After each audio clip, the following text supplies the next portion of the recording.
నమస్తే. శ్రీ మాత్రే నమః. శ్రీ గురుభ్యో నమః. మనకి ఖగోళంలో అందరికీ తెలిసిందే. ఆహ్, గ్రహాలు సంచారం నిరంతరం చేస్తుంటాయి. అయితే కొన్ని గ్రహాలు ముందు నుంచి వెనక్కి వెళ్ళడము, లేదా ఉన్న స్థానం నుంచి వేరొక స్థానానికి అలా సంచారం చేస్తూ ఉండడంతో కొన్ని గ్రహాలు ఒకదానికొకటి క్లాష్ అంటే ఒక దాంట్లోనే రెండేసి, మూడేసి ఉండిపోవడము, ఇలా రాసుల్లో వాటి యొక్క స్థానాలు మారుతూ ఉండడము, ఇట్లాంటివన్నీ వింతలు మన ఖగోళంలో ఎప్పటికప్పుడు జరుగుతూ ఉంటాయి. అయితే ఆ వింతలు, ఆ గ్రహ చలనాలు ద్వాదశ రాశుల వారికే కాకుండా, అంటే మనుషులకే కాకుండా, దేశ, కాల, మాన పరిస్థితులు, వాతావరణము, న్యాయ వ్యవస్థ, రక్షణ వ్యవస్థ, వ్యవసాయము, ఇలా ప్రతి ఒక్క అంశంలోనూ వాటి యొక్క ప్రభావాన్ని చూపిస్తూ ఉంటాయి. అయితే ఇప్పుడు మనకి మే నెలలో బుధుడు డబల్ సంచారము అంటే డబల్ బొనాంజా లాంటిదనమాట. అంటే గోచార రీత్యా ప్లస్ వక్రగతిలోను తనదైన సంచారాన్ని చేస్తూ ఉన్నాడు.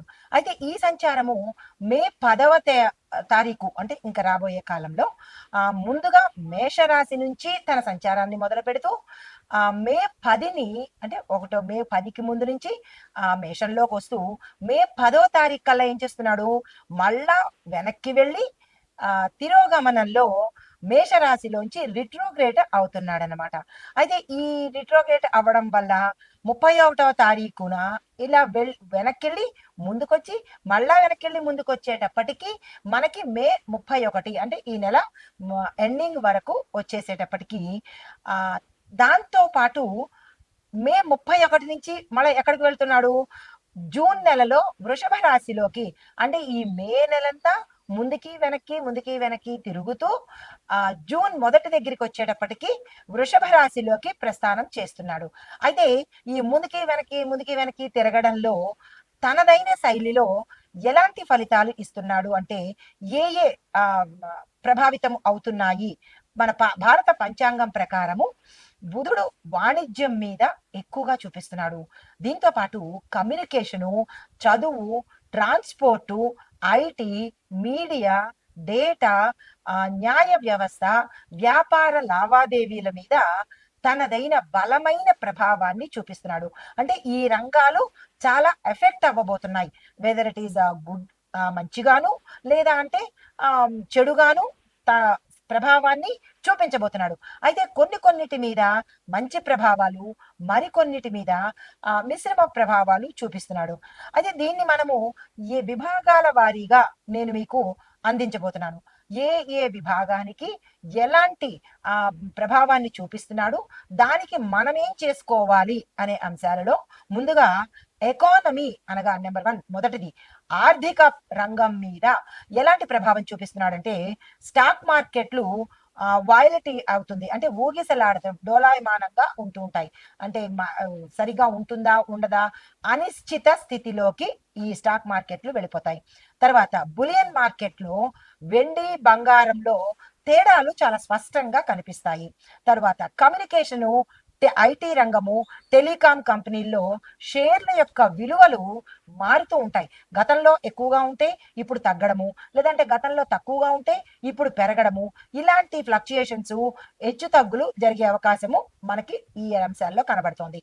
అయితే ఎగుమతి దిగుమతి విషయాల్లో చూసుకున్నట్టయితే, ఎక్స్పోర్ట్ ఇంపోర్ట్ లో చూసుకున్నట్టయితే కనుక మళ్ళా ఒక్కసారి మనం వాటిని సమీక్షించుకోవాలి. మనం అంటే దేశం అనమాట.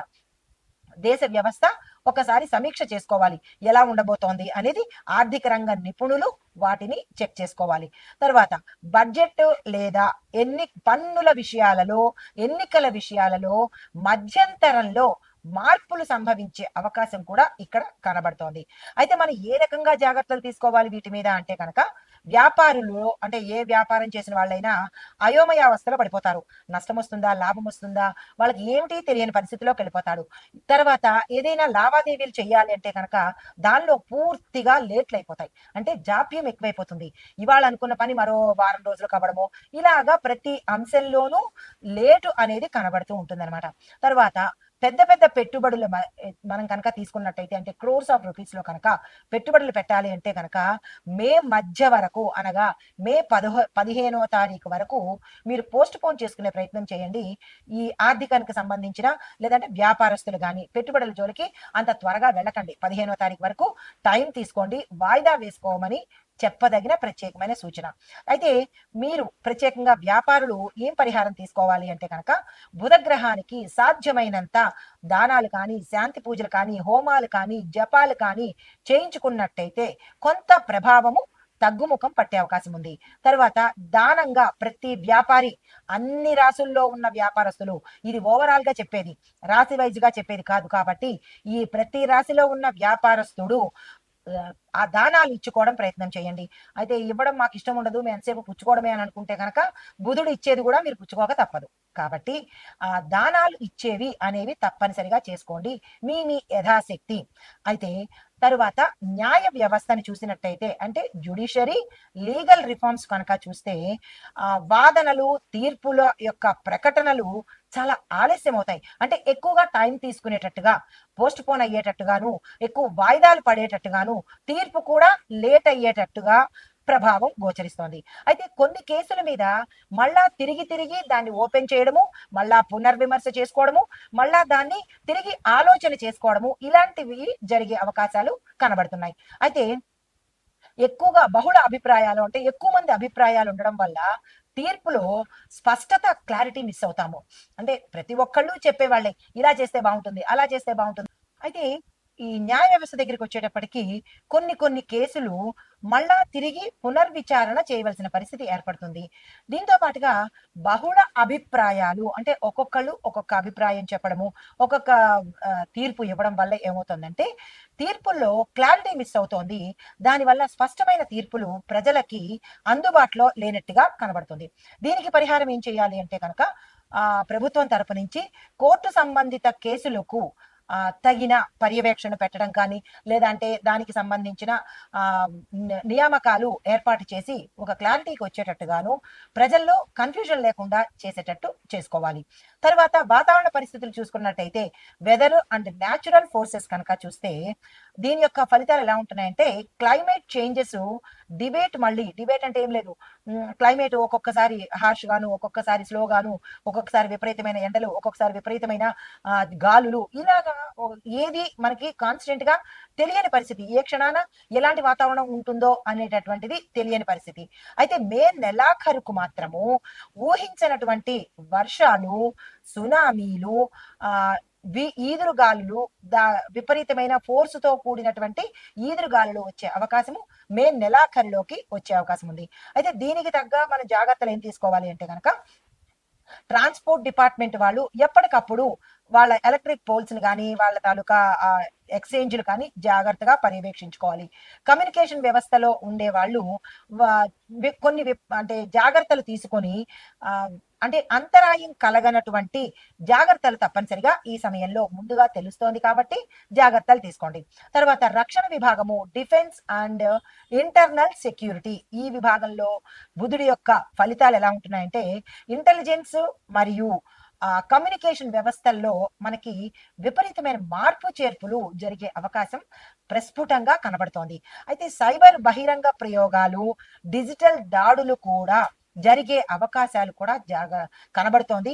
ప్రతి ఒక్కళ్ళు మొబైల్ ఉన్న ప్రతి ఒక్కళ్ళు ఏదైనా లావాదేవీలు చేసుకోవాలన్నా, లేదా అంటే మాటలు మాట్లాడుకోవాలన్నా అప్రమత్తంగా ఉండాలి. ఎవరు కనిపెట్టరు కదా అంటే మన దగ్గరున్న ఈ ఒక్క మొబైల్ చాలు, అదే పెద్ద స్పై కెమెరా అన్నమాట. చాలా జాగ్రత్తగా, అప్రమత్తంగా మొబైల్ ఉన్న ప్రతి ఒక్కళ్ళు జాగ్రత్తగా ఉండవలసిందే ఈ సమయంలో. తర్వాత సరిహద్దుల మీద సమాచారము సమన్వయం పెరిగే అవకాశం ఉంది. అంటే ఎప్పటికప్పుడు ప్రజలకు బోర్డర్స్ లో ఏం జరుగుతోంది, ఎలా ఉంటుంది అనేది మనకి తెలిసే విధంగా ఉండబోతోంది. తర్వాత రాజకీయ వ్యవస్థ, పొలిటికల్ గా చూసుకున్నట్టయితే కనుక దీని ఫలితాలు మీడియా, సోషల్ మీడియా యొక్క హవా ఎక్కువగా పెరిగే అవకాశం కనబడుతోంది.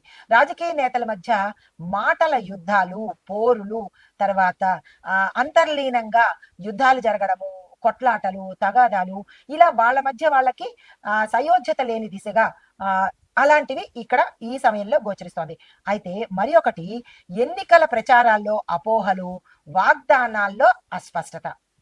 ఎప్పుడు ప్రచారం చేసేటప్పుడు ఒక క్లారిటీ ఉండదు. ఇది అని, అది అని ఏవేవో చెప్పేయడం. దాని తర్వాత వాగ్దానాలు ఇచ్చేటప్పుడు కూడా అస్పష్టతగా ఉంటుంది. ఒక క్లారిటీ కానీ, పక్కా నమ్మకంగా కానీ, ఏది ఒక నిర్ణయం అనేది లేకుండా అస్తవ్యస్త ధోరణి కనబడుతోంది. మాటల తప్పులు ప్రచార మాధ్యమాల్లో చర్చలుగా జరిగే అవకాశం కనబడుతోంది. ఈ రాజకీయంలో ఉండే ప్రతి ఒక్కళ్ళు మాటను చాలా జాగ్రత్తగా చూసుకునే ప్రయత్నం చేసుకోండి. సామాజిక వ్యవస్థ చూసినట్టయితే, అంటే సొసైటీ అండ్ కల్చర్ చూసినట్టయితే, విద్యార్థులు ఉపాధ్యాయుల మధ్య తగాదాలు, కొట్లాటలు జరుగుతోంది. ఆల్రెడీ ఆ ప్రభావం మనం సోషల్ మీడియాలో చూసేశాము. చెప్పులతో కొట్టడాలు, రాళ్లతో కొట్టడాలు ఇవన్నీ జరుగుతున్నాయి. ఇంకా ఎక్కువగా ఉధృతంగా జరిగే అవకాశము కనబడుతోంది. సోషల్ మీడియాలో సెన్సార్ నియంత్రణ చర్యలు తప్పనిసరిగా పాటించాలి. ఆ చర్యలు, నియంత్రణలు లేకపోవడం వల్ల విచ్చలవిడితనం పెరిగిపోయి అకృత్యాలు, అఘాయిత్యాలు, అంటే మీరు అంటే ఈ సోషల్ మీడియాల వల్ల కొంతమంది లేని నేరాలు చెయ్యాలి అని తెలుసుకోవడం ద్వారాను, కొంతమంది తెలియనివి నేర్చుకోవడం ద్వారాను, ఇలా జరుగుతోంది కదా మనం చేసినా తప్పులేదు అని ఇలాంటివన్నీ అకృత్యాలు జరిగే అవకాశము ఈ సమయంలో చాలా ఎక్కువగా కనబడుతోంది. ఈ మీడియా తరపు వాళ్ళు దీని మీద నియంత్రణ చేసినట్టయితే కొంత సాంఘిక అసాంఘిక పనులు, అంటే సంఘంలో జరిగే అసాంఘిక పనులకు నియంత్రణ అనేది, ఒక కట్టుబాటు అనేది ఏర్పడుతుంది. అయితే మత సంఘర్షణలకు, మాటల గందరగోళాలకు కారణమయ్యే అవకాశం కూడా ఈ సమయంలో చాలా ఎక్కువగా కనబడుతోంది. ప్రతి ఒక్క మనిషి ఏం చెప్పేదంటే, ప్రతి ఒక్క మనిషి చాలా జాగ్రత్తగా, అప్రమత్తంగా ఉండండి. మీకు మీరు ఉండండి, మాటలతో ఉండండి, మీ యొక్క మొబైల్తో కూడా జాగ్రత్తగా ఉండండి. దీనికి చెప్పదగిన పరిహారం ఏమీ లేదు. ఎవరికి వాళ్ళే ప్రత్యేకంగా జాగ్రత్తలు పాటించడమే ఇందుకు పరిహారము. అయితే ఈ మీడియాకు సంబంధించి, ఈ సోషల్ మాధ్యమాలకు సంబంధించి ఎవరైతే అధినేతలు ఉంటారో వాళ్ళు కొంచెం కట్టడి చేస్తే ఇంత అకృత్యాలకు తావు లేకుండా ఉంటుంది. అయితే కమ్యూనికేషన్, ఐటీ, మీడియా రంగాలు చూసుకున్నట్టయితే కనుక టెలికాం మరియు మీడియా రంగాల్లో పెద్ద పెద్ద మార్పులు చోటు చేసుకునే అవకాశం కనబడుతోంది. అంటే మనం ఊహించని చేంజెస్ రాబోతున్నాయి. కొత్త డేటా ప్రైవసీ చట్టాలు మనకి చర్చకు వస్తాయన్నమాట. గవర్నమెంట్ ఏదో పాలసీ పెడుతుంది, అది ప్రతి ఒక్కళ్ళు చర్చించుకుంటారు. అది కాదని, అవునని, ఇంకా ఇలాగా చర్చలు అనేది మొదలవుతూ ఉంటాయి. తర్వాత పెద్ద పెద్ద సంస్థల యొక్క డిజిటల్ ప్లాట్ఫామ్స్ అప్డేట్ అయిపోయి స్కామ్లకు గురి అయిపోవడము, ఆ సీక్రెట్ ఓపెన్ అయిపోవడం జరుగుతుంది. కాబట్టి మీరు ఏదైతే డేటాని పెద్ద పెద్ద సంస్థలు వాయిస్లో కానీ లేదా డేటాల్లో కానీ సేవ్ చేసుకున్నట్టయితే అవి కొంతవరకు ఉండొచ్చు. అవి కూడా తస్కరించబడే అవకాశాలు, ఈ స్కామర్లు కూడా ఎక్కువయ్యే అవకాశాలు కనబడుతోంది. ఇలాంటి వాటి కాకుండా ఇంకో కొత్తగా ప్రత్యామ్నాయంతో దాచుకునే ప్రయత్నాలు వెతుక్కోవాల్సింది.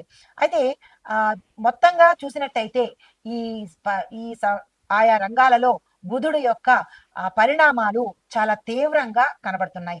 అయితే ఇప్పుడు మనం ఇందాకటి వరకు పంచాంగం ప్రకారం చూసుకున్నాము. అయితే ఇప్పుడు ఖగోళ శాస్త్ర పరంగా చూసినట్టయితే బుధుడు సూర్యుడికి అత్యంత సమీపంలో ఉండే గ్రహము. అందువల్ల చాలా ఫాస్ట్ గా మూవ్ అవుతూ ఉంటాడు.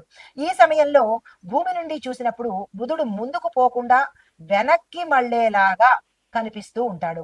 దీన్నే మనం ఏమంటాము, వక్రగతి అని పిలుస్తుంటాము. అయితే దీని పరంగా మనకి ఎలా ఉండబోతోంది అంటే కనుక, ఏప్రిల్ 19 నుంచి బుధుడు మేషరాశిలో ప్రవేశించేశాడు. అయితే ఈ ప్రవేశం వల్ల మళ్ళా తిరిగి వక్రమయ్యాడు. ఇందాక మనం అనుకున్నట్టుగా మీకు కన్ఫ్యూజన్ రావచ్చు, అందుకే ఇంత క్లారిటీగా తిరిగి చెప్తున్నాను. కన్ఫ్యూజన్ ఇందులో లేదు. మే 19 నుంచి ముందుకొచ్చాడు, మళ్ళా ఏప్రిల్ 19ని ముందుకొచ్చాడు, మళ్ళా మే 19కి వెనక్కి వెళ్ళి 10వ తారీఖుకి ముందుకు రావడము, ఇలాంటివి జరుగుతున్నాయి. దీనిలో ఏమవుతోందంటే బుధుడు మీన రాశిలో, అంటే క్షేత్ర సరిహద్దుల్లోకి వస్తాడు, అంటే సెంటర్ పాయింట్ గా వస్తాడు. ఈ వచ్చినప్పుడు బలహీనమైన స్థితిలో, అంటే బలహీనంగా ఉంటాడు కాబట్టి ఇలాంటి విపరీతాలు చోటు చేసుకుంటున్నాయి. మళ్ళా మే 20 నుంచి తిరిగి యథాస్థితిలోకి వెళ్ళిపోతాడు, అంటే డైరెక్ట్ గా తన ప్రయాణాన్ని సాగించుకుంటూ ఉంటాడు. అయితే ఈ ప్రయాణంలో జ్యోతిష పరంగా చూసినట్టయితే మేషరాశిలో బుధుడు మంగళుడితో ఉండడం వల్ల ఆధిపత్యాన్ని ప్రదర్శిస్తూ ఉంటాడు. ఎప్పుడైతే బుధుడు ఆధిపత్యాన్ని ప్రదర్శించాడో అది శత్రుస్థానం కాబట్టి మంచి చెయ్యకుండా చెడుని ఎక్కువగా చేసేటట్టుగా చేస్తాడు.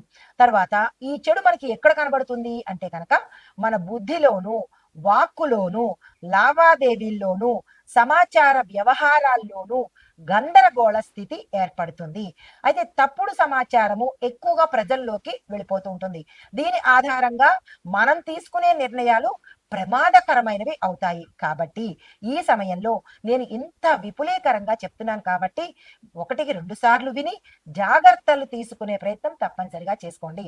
అయితే ఈ గందరగోళపు ప్రకటనలు మీడియా వాళ్ళు చేయడం కానీ, ఏదైనా ఇంకొక ఇతరత్రా కానీ ఈ ప్రకటనలు వచ్చినప్పుడు త్వరపడి నిర్ణయాలు తీసుకోకండి.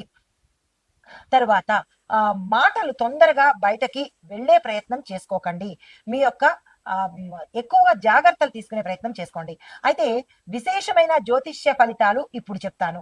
దీనిలో బుధుడు ఒకే రాశిలో 21-25 రోజులు ఉంటాడు కాబట్టి ఈ రాశిలో ఉన్నప్పుడు సుమారు 65-70 రోజులు ఇక్కడే ఉండే అవకాశాలు కనబడుతున్నాయి. అంటే దాదాపుగా 70 రోజులు మేషరాశిలోనే బుధుడు ఉంటున్నాడు.